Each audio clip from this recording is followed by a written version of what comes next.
The 14th ray. A short addendum to my statement. I say this to Afyon Court. As is said in my statement, which has been presented to you and been put before the law and its justice, to raid my house 3 times illegally, summon me for questioning, and arrest me has violated the dignity of 3 high courts and cast aspersions on their justice, indeed insulted it.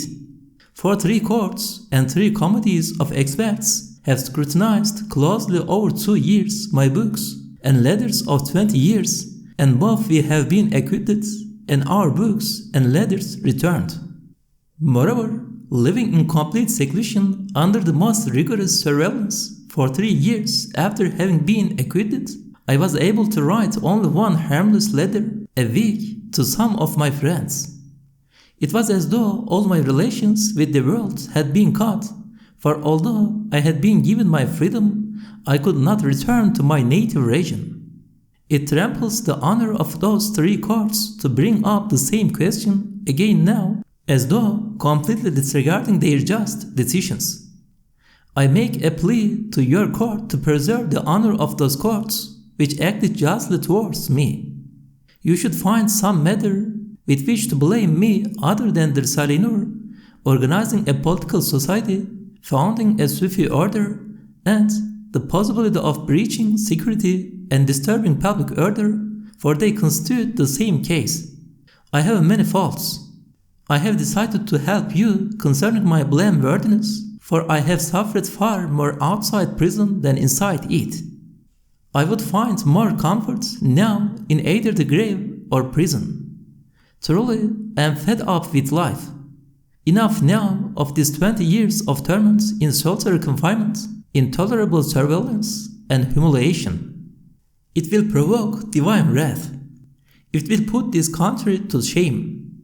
I am reminding you, our firmest refuge and shield is, for us, God suffices, and He is the best disposer of affairs. God suffices me, there is no God but He. In Him do I place my trust, He, the sustainer of the throne of glory supreme. In the name of God, the merciful, the compassionate, and from Him do we seek help. This petition, which after 18 years' silence I am compelled to present to the court, and a copy of which I am sending to Ankara, comprises my written objections concerning the indictment which I am obliged to put forward. This is a summary of a short defense speech. It should be known that it is exactly what I twice told the public prosecutor and police inspector, and on the 3rd occasion the police chief and 6 or 7 inspectors and police who 3 times came to search my house in Kastamonu, and what I said in reply to the questions of the public prosecutor in Isparta and the courts of Denizli and Afyon. It is like this. I told them, I have been living alone for 18 to 20 years. I lived for 8 years in Kastamonu opposite the police station and in other places for 20 years under constant surveillance and supervision, and the place where I was staying was searched on several occasions, but not the slightest hint or sign of anything related to this world or politics was found. If there had been anything irregular on my part and the police and judiciary did not know, or they did know but ignored it, then surely they are answerable to a greater extent than me. And if not, why, although nowhere in the world recluses are bothered who are preoccupied with their lives of the hereafter, do you bother me unnecessarily to this extent, to the detriment of the country and nation? We students of the Risale-i Nur do not make the Risale-i Nur a tool of worldly currents, nor even of the whole universe. Furthermore, the Qur'an severely prohibits us from politics. For the Risale-i Nur's duty is to serve the Qur'an through the truths of belief and through extremely powerful and decisive proofs, which in the face of absolute unbelief, which destroys eternal life and also transforms the life of this world into a ghastly poison, induce even the most obdurate atheist philosophers to believe. Therefore, we may not exploit the Risale-i Nur for anything. Firstly, in order not to reduce to the value of fragments of glass in the view of the heedless the diamond-like truths of the Qur'an by giving the false idea of political propaganda and not to betray those precious truths.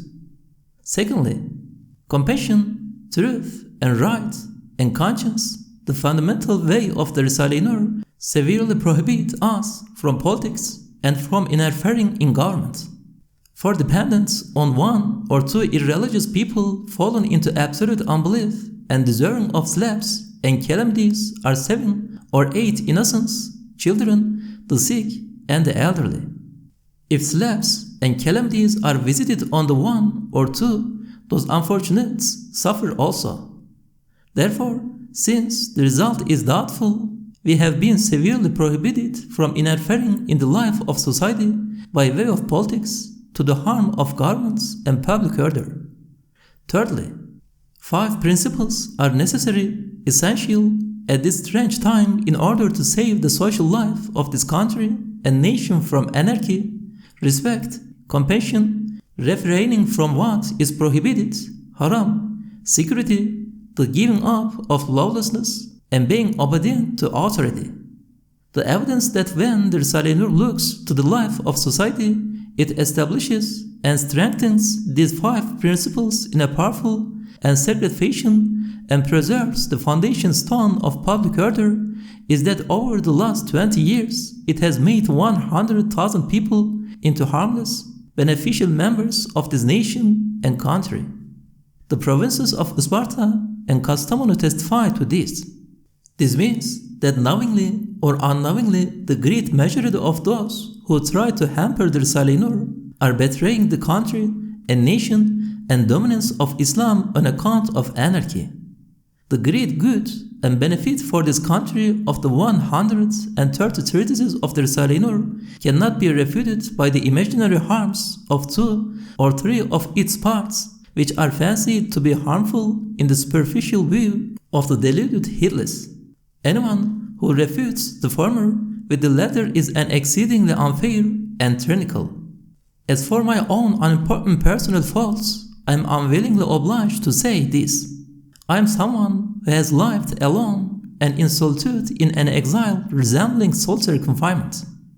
During that time, I have not gone once of my own will to the markets and well-attended mosques. Despite suffering much persecution and distress, I have not once applied to the government for my own comfort, unlike all my fellow exiles. In 20 years, I have not read a single newspaper, nor listened to one, nor been curious about one. As is testified to by all my close friends and those I met with for a full 2 years in Kastamonu and 7 years in other places, I knew nothing of the conflicts and wars in the world, and whether or not peace had been declared, or who else was involved in the fighting and was not curious about it and did not ask, and for nearly 3 years did not listen to the radio that was playing close by to me. But I triumphantly confronted with the Risale-i Nur absolute unbelief, which destroys eternal life and transforms the life of this world even into compounded pain and suffering, and with the Risale-i Nur, which issued from the Qur'an, have saved the belief of 100,000 such people, as has been attested by them, and for 100,000 people have transformed death into discharge papers.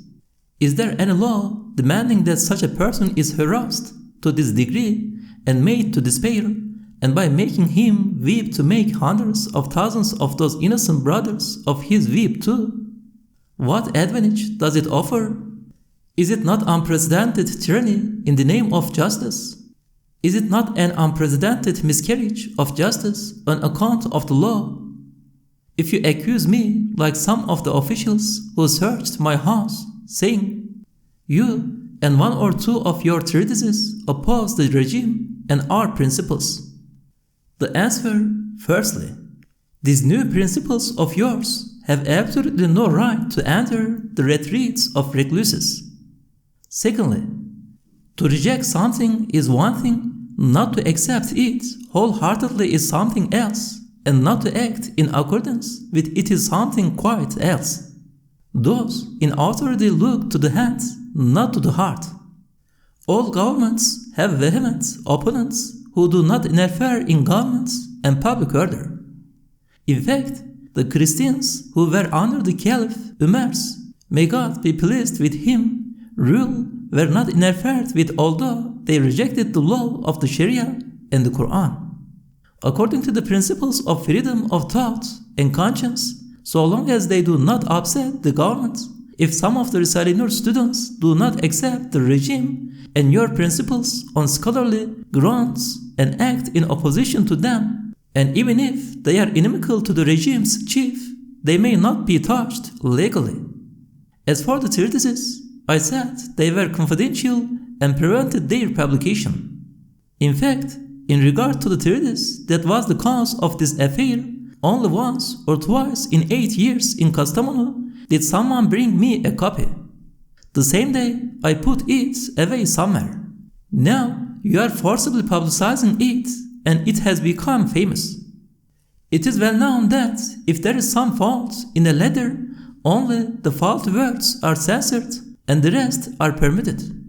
As a result of the 4 months of close investigation in Eskişehir court, only 15 words were found in 100 treatises of the Risale-i Nur that were the cause of criticism, and now on only 2 pages of the 400-page Zulfikar are explanations of Qur'anic verses about inheritance and the veiling of women, which were written 30 years ago and do not now conform to the civil code. This proves decisively that they have no worldly aim and everyone is in need of them. The 400-page Zulfikar, which everyone has need of, may not be confiscated because of 2 pages. Those 2 pages should be excised and the collection returned to us. It is our right that it is returned. If you say, like those who suppose irreligion to be politics of a sort, and in this episode have said, you are spoiling our civilization and our pleasure with these treatises of yours, I reply, it is a universal principle accepted worldwide that no nation can continue in existence without religion. Particularly if absolute unbelief, it gives rise to torments more grievous in this world than hell, as has been proved with complete certainty in a guide for youth. That treatise has now been printed officially. If, God forbid, a Muslim apostatizes, he falls into absolute disbelief, he cannot remain in a state of doubting unbelief, which keeps him alive to an extent. He also cannot be like irreligious Europeans. And in respect of the pleasure of life, he falls infinitely lower than the animals, for they have no sense of the past and future. Because of his misguidance, the depths of all past and future beings, and his being eternally separated from them, overwhelm his heart with continuous pain. If belief enters his heart and he comes to believe, those innumerable friends are suddenly raised to life. They say, through the tone of disposition, we did not die and we were not annihilated, transforming his hellish state into paradise-like pleasure. Since the reality is this, I warn you, do not contest the Risale-i Nur, for it relies on the Qur'an. It cannot be defeated. It would be most regrettable for this country.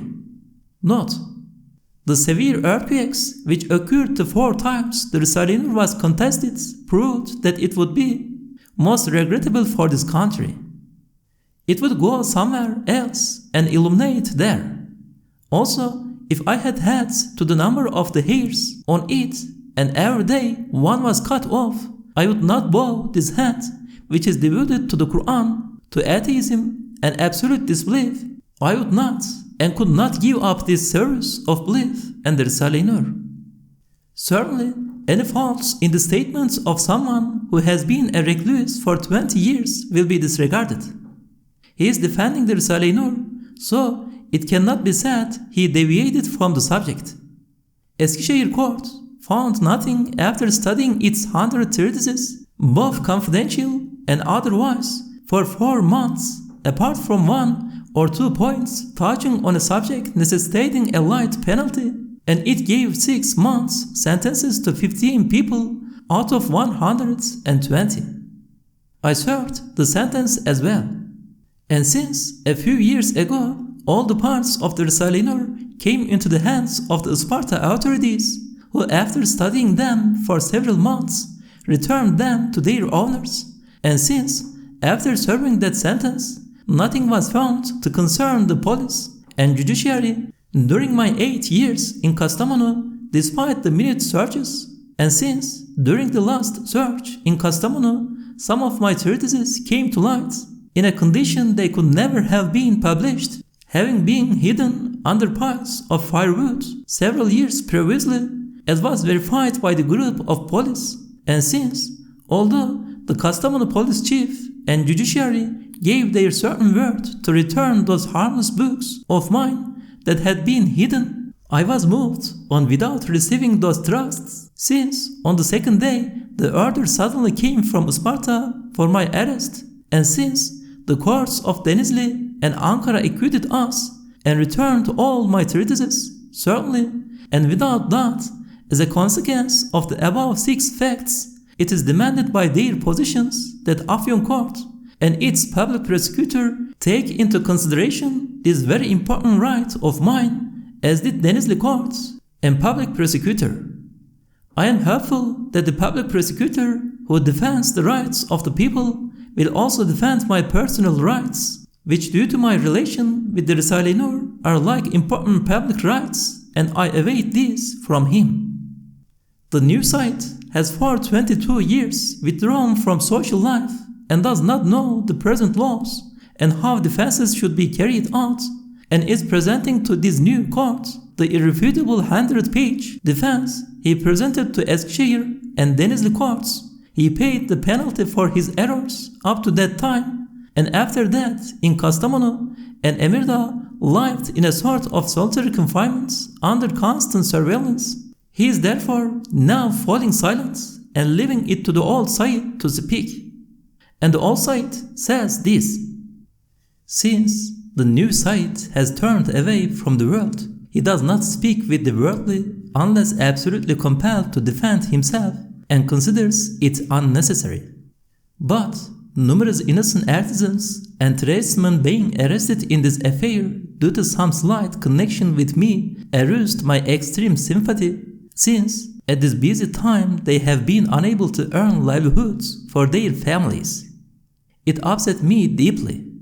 I swear that if it had been possible, I would have taken all their difficulties upon myself. Anyway, if there is any fault, it is mine. They are innocent.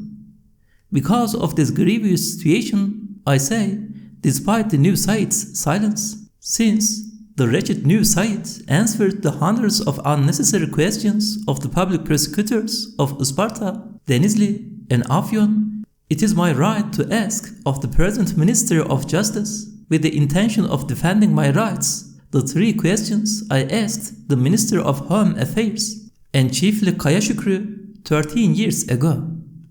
The first, which law states that 120 people including myself should be arrested because of the merely verbal argument with a gendarme sergeant of a man from Eğirdir who, though not a Risale-i Nur student, was carrying an unimportant letter of mine. Then, with the exception of 15, the innocence of all of them was established by their being acquitted after 4 months of investigation by the court. According to what principles are possibilities cited instead of occurrences? According to what rule of justice are 70 unfortunates caused the loss of thousands of liras, although they had previously been acquitted by Denizli court after 9 months of investigations? Second question. According to the fundamental principle, no bearer of burdens can bear the burden of another. Even a blood brother cannot be held responsible for his brother's faults. So, under which law of justice was it to arrest me in Ramadan because of a short treatise whose publication I had prevented, which had passed into my hands once or twice in 8 years, was originally written more than 25 years ago, saves believers from doubting a number of important points, and prevents them denying some misunderstood allegorical hadith because this treatise was found on someone I did not know a long way away from me, and the wrong meaning was given to this, and an offensive letter was found in Kütahya and Balıkesir, and to arrest now in this freezing cold numerous artisans and tradesmen for having in their possession some old, commonplace letter written by me, or for having driven me around in their carriage, or because of their friendship towards me, or for having read one of my books, and to ruin them and cause them and the country and nation material loss and immaterial loss of thousands of liras. What law demands this? Which article of which law necessitates it? I refuse to learn of these laws, so I do not take any false step. Yes, one reason for our arrests at both Denizli and Afyon was this. Even if, to suppose the impossible, the fifth ray did look to this world and politics, although it was written long ago while I was in the Darul Hikmetul Islamiyya, and the original was written even before that, with the idea of saving the belief of the ordinary people in the face of those who denied some hadiths, because they thought they were irrational, since they did not know how they should be interpreted, and even if it had been written at this time, since it was private and was not found with me in the searches, and its predictions about the future turned out to be true, and it dispels doubts on questions of belief and does not disturb public order, and is not confrontational, and only gives news of things, and does not specify any individuals, and sets out a scholarly truth in general form, since this is the case, surely, even if the hadith's meaning is seen to conform to certain persons at this time, and before it was exhibited and made public in the courts, it had been held to be confidential in order not to give rise to dispute, it cannot in any way constitute a crime. I also do not consider it possible that in any court of law in the world it is considered a crime to say, to reject something is one thing, and not to accept it on scholarly grounds or not to act in accordance with it is something completely different. That treatise does not accept on scholarly grounds a regime that was going to emerge in the near future.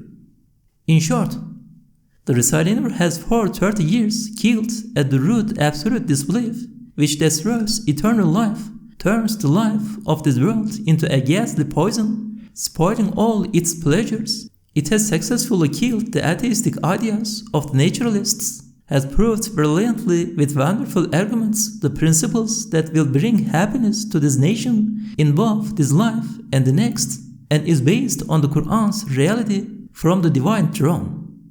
I claim and am ready to prove it that not one or 2 points of a short treatise such as that, but if it contained 1,000 errors, its 1,000 significant good aspects would cause them to be forgiven. Third question. It is the rule that if in a letter of 20 words 5 are considered reprehensible, the 5 are censored and the rest are permitted. So, since after scrutinizing it for 4 months a sheer court could find only 15 words out of 100,000 that, to the superficial view, were imagined to be harmful, and since the cabinet questioned only the explanations of 2 Qur'anic verses, because they contravened the present law, although they had been written 30 years previously, on 2 of the 400 pages of Zulfikar, and the Denizli and Ankara committees of experts questioned only 15 errors, and since up to the present it has been the means of reforming the characters of hundreds of thousands of people, the Risale-i Nur has brought to pass 1,000 things widely beneficial for this country and nation, since this is so, which principle of the government of the Republic does it confirm to arrest in this work season and bitter winter unfortunates like the Çalışkans who serve me seeking God's pleasure because they have performed some small service for the Risale-i Nur or written out one of its treatises because it had saved their belief, and were brotherly towards me out of kindness because I was elderly and a stranger in Emirdağ. Which of its laws would permit such a thing? Since, in accordance with the law of freedom of conscience, the principles of the Republic do not interfere with those without religion, surely it necessitates that they do not interfere with religiously minded people who are not involved in the world as far as it is possible and do not dispute with the worldly and strive usefully for their lives in the hereafter, their belief, and their country too. I know that the politicians who govern in Asia, where the prophets appeared, will not and cannot bend taqwa and good works, which for 1,000 years have been as essential for this nation as food and medicine. Humanity demands that anything not conforming to the current view in the above questions is overlooked, since, having lived in solitude for 20 years, they were asked with the head of the Sa'id of 20 years ago. I consider it my patriotic duty to recall the following for the benefit of the country, nation, and public security. To arrest and make resentful in this way because of some slight connection with me and the Risale-i Nur may turn against the government's numerous people who are religiously beneficial for the country and its security, thus opening up the way to anarchy. Yes, there are far in excess of 100,000 people who have saved their belief through the Risale-i Nur and have become harmless and highly beneficial for the nation. With their moderation and usefulness, they are perhaps to be found in every large department of the government of the Republic and in every level of society. It is essential that these people are not offended but protected. I feel a strong anxiety that certain official persons who do not heed our complaints nor allow us to speak out and repress us on various pretexts are opening up the way to anarchy to the harm of this country. Also, for the good of the government, I say this. Since the courts of both Denizli and Ankara scrutinized the fifth ray and did not object to it, but returned it to us, it is essential for the government that proceedings are not reopened officially, giving rise to rumors and gossip. Just as I concealed the treatise before it passed into the hands of the courts, and they publicized it, so the Afghan authorities and courts should not make it the object of question and answer. For it is powerful and irrefutable. It made predictions, and they turned out right. Moreover, its aim is not this world. At the most, one of its many meanings fits a person who is dead and gone. For the sake of the country, nation, public order, and government, I am bound my conscience to warn against making those predictions and meanings official due to bigoted friendship for him and further publicizing it by reprimanding us.